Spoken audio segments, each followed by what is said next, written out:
प्यारे बच्चों, star alpha online classes में मैं आपका स्वागत करता हूं। और जैसा कि आप सब लोग जानते हैं कि कोविड-19 के कारण स्कूल कॉलेज सभी बंद हैं, तो जितनी भी क्लासेज आपकी हो रही है वो सब ऑनलाइन ही हो रही हैं। तो आशा करता हूं कि आप अपने घर पर रह करके सुरक्षित रहें और मेहनत से अपनी स्टडी को जारी रखें। तो आज हम अपने टॉपिक्स पर आगे बढ़ते हैं। आज का हमारा टॉपिक रहेगा बेटा आर्टिकल्स। आर्टिकल्स का नाम तो आपने सुना होगा। ये चैप्टर नंबर आपका 6 से 7 है। आप अपना किताब में देख सकते हैं। जो भी चैप्टर है टॉपिक में तो आपका ले रहा हूँ आर्टिकल्स।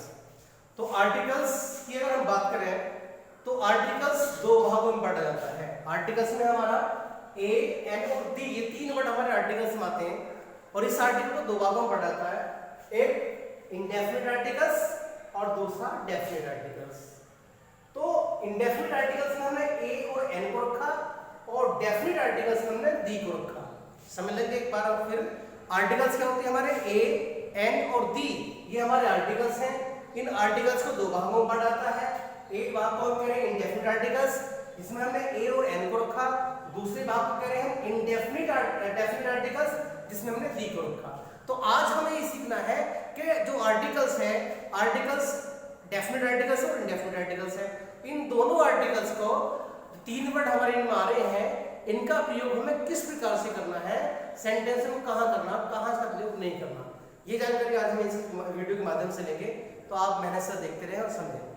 देखिए, जो हमारा इंग्लिश अल्फाबेट है, उस इंग्लिश अल्फाबेट में 26 लेटर्स यानी कि 26 अक्षर होते हैं। उन 26 अक्षरों में बेटा हम दो भाग में बांटते हैं। सब लोग जानते हैं, क्योंकि फर्स्ट सेकंड थर्ड में ये चीज सिखाई जाती है। जो हमारे ए, ई, आई, ओ यहां लिखा हुआ, ये हमारे वोवेल्स होंगे। जो हमारे कितने होंगे? 5। तो ये 5 हमारे वोवेल्स होंगे। और जो रिमेनिंग 21 लेटर्स हमारे बचे, कितने? 21 जो रिमेनिंग लेटर्स बचे हमारे, वो कॉन्सोनेंट्स कहलाए। क्या कहलाए? कॉन्सोनेंट्स। तो समझेंगे। आज हमने पहले तो ये जान लिया, देखिए थोड़ा सा, कि वोवेल्स हमारे 5 होते हैं, ए, ई, आई, ओ, यू।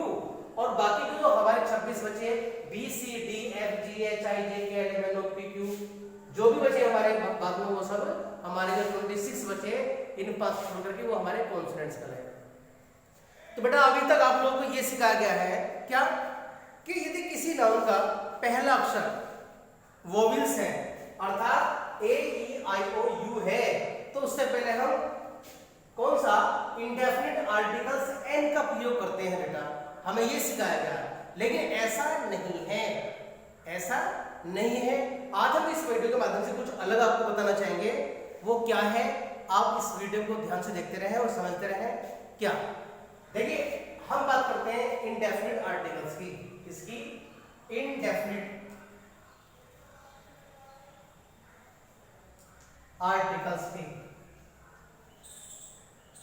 तो इंडेफिनिट आर्टिकल्स में अभी मैंने आपको बताया ए, एन, ये दो वर्ड आते हैं, ए और एन। इनका प्रयोग हमें किस प्रकार से करना, हमें ये देखना। देखिए क्या है, यदि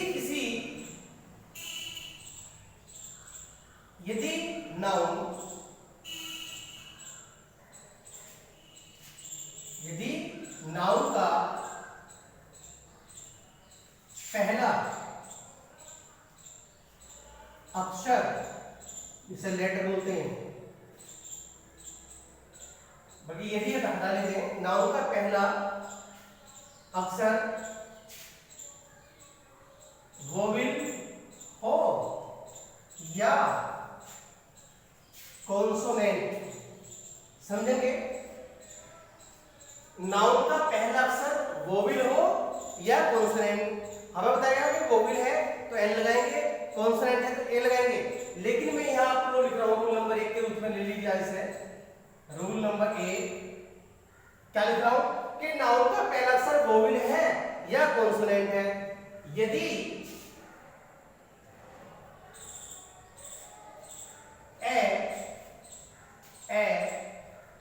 आ, ई,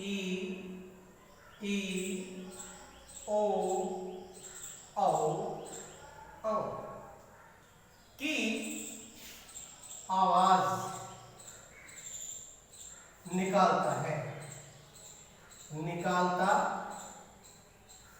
है तो समझेंगे, यदि नाउन का पहला अक्षर वोवेल हो या कॉन्सोनेंट हो, यदि ए आ ई ओ की आवाज निकालता है तो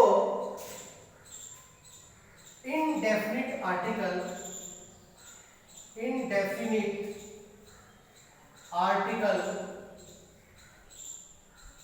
एन का प्रयोग करते हैं। ये आप लोग समझ लीजिए। इसमें सीधा देख गया कि हमें वोवेल से कॉन्सोनेंट नहीं देखना, हम क्या देखना कि नाउन का पहला अक्षर वोवेल है या कॉन्सोनेंट है। लेकिन जब उसका हम प्रोनाउंसिएशन करते हैं यानी उच्चारण करते हैं, यदि वो ए आ ई ओ की आवाज निकालता है तो इंडेफिनिट आर्टिकल्स एन का प्रयोग करते हैं। किसका? एन का प्रयोग करते हैं। नहीं तो ए का प्रयोग होता है। क्योंकि इस रूल को आप लेकर के इनडेफिनिट आर्टिकल्स का प्रयोग करें तो आपका कभी भी कोई भी सवाल गलत नहीं होगा। अब समझेंगे कैसे भाई, जैसे देखिए मेरे पास एक वर्ड है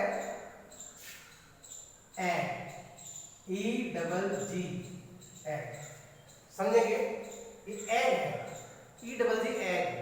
तो यदि हमें इसके पहले एक की अंग्रेजी लगानी है, यानी कि ए लगाए या एन लगाए, हमारे पास ये सवाल है, तो यहाँ ई आ रहा है, ई आ रहा है, सब लोग देख रहे हैं E-G एग बोल रहे हैं, तो एग में बोल रहे हैं तो उसमें एग की आवाज आ रही है, तो इससे पहले हम एन लगाएंगे, एन एग।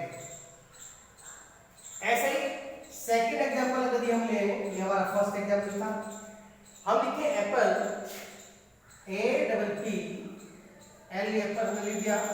तो एप्पल के लिए अगर एक अंग्रेजी लगाएंगे क्या लगाएंगे? An apple. ऐसे ही हम थर्ड एग्जांपल ले रहे हैं, कौन सा? European, E-U-R-O-P-I-O-N, European. देखिए यूरोपियन लिखा हुआ है, E-U-R-O-P-I-O-N, यूरोपियन। ठीक है, यूरोपियन का मतलब होता है यूरोप में रहने वाला।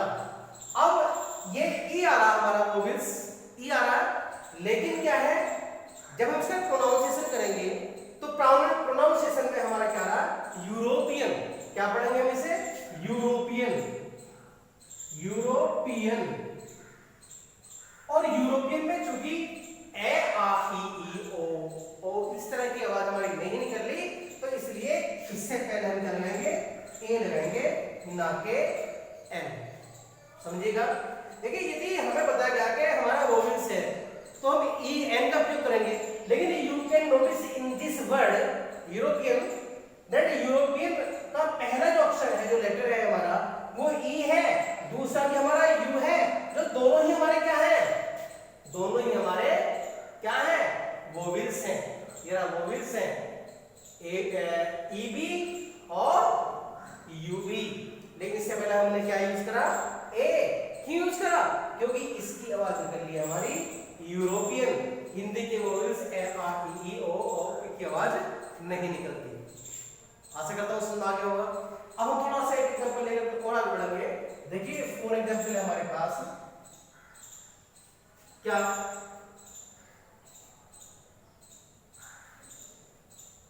कोई भी एग्जांपल आप ले सकते हैं। एम ए, ये शॉर्ट में लिखा हुआ MA, मास्टर ऑफ आर्ट। क्या होता है? Master of art. या इसी प्रकार से हम ले सकते हैं LLB, हमने लिया LLB, MA लिया, LLB लिया। ऐसे ही M को हो सकता है, कोई भी इस तरह का वर्ड हो सकता है। तो यदि हमें इस MA से पहले कोई आर्टिकल लगाना है, देखिए M हमारा कॉन्सोनेंट है, सब जानते हैं, लेकिन जब इसको पढ़ रहे हैं M तो आवाज कैसे निकल रही है? ए की। तो इसे पहले लिखेंगे NMA, एक मास्टर ऑफ आर्ट। उस व्यक्ति को कहा जाएगा इसने किसी भी विषय को लेकर मास्टर ऑफ आर्ट किया है। ऐसे ही LLB, L कॉन्सोनेंट है, आवाज निकालना एक ही, तो हम यहाँ लगाएंगे एन। क्या लगाएंगे? एन। तो इस प्रकार से हम ये इंडेफिनिट आर्टिकल्स ए और एन का प्रयोग करते हैं। इससे आगे का हमारा टॉपिक चलता है, वो चलता है क्या? Definite articles. ये भी बहुत इंपॉर्टेंट है बेटा, डेफिनिट आर्टिकल्स।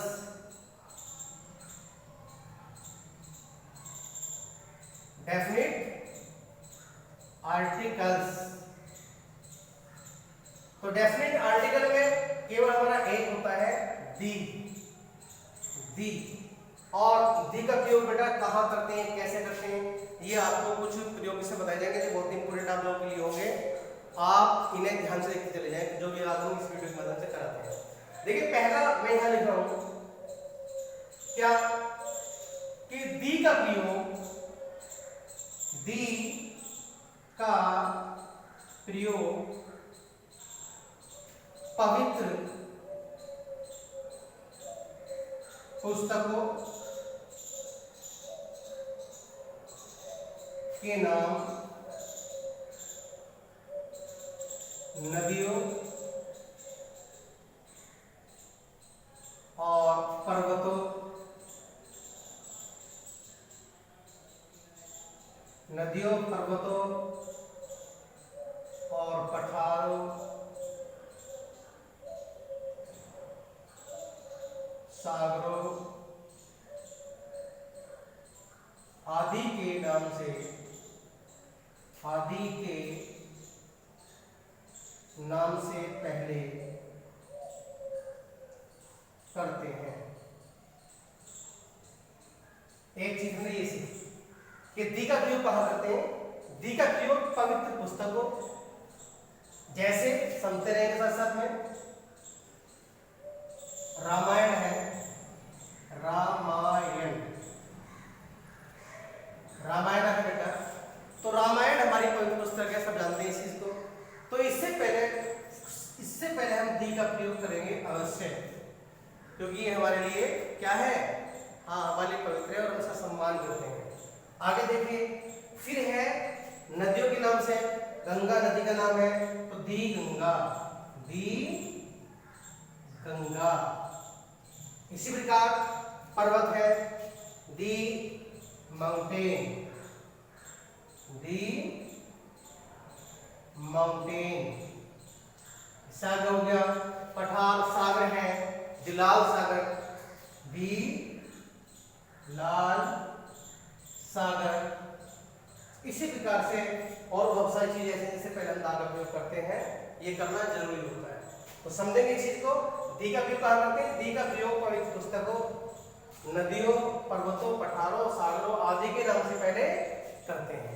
सेंटेंस कोई भी है, अगर इस सेंटेंस में इस चीज के नाम है, इस जो आपके ऊपर लिखी हुई है, तो आप उससे पहले दा का प्रयोग करेंगे। जैसे कि मैं गंगा में स्नान करता हूँ, एक सेंटेंस है, मैं गंगा में स्नान करता हूं, ये सेंटेंस है हमारे पास। तो आप इसे ट्रांसलेट तो करेंगे, ताऊ प्रेजेंट इंडेफिनिट है, तो आई है बात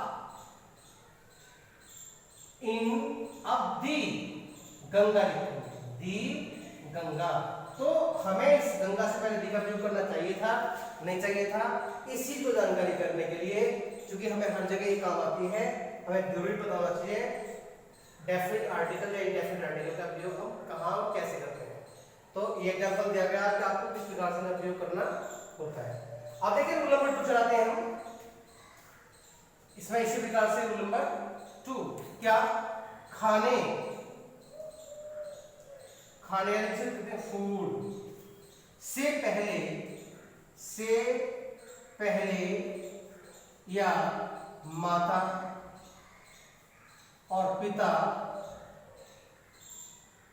से पहले दी का प्रयोग नहीं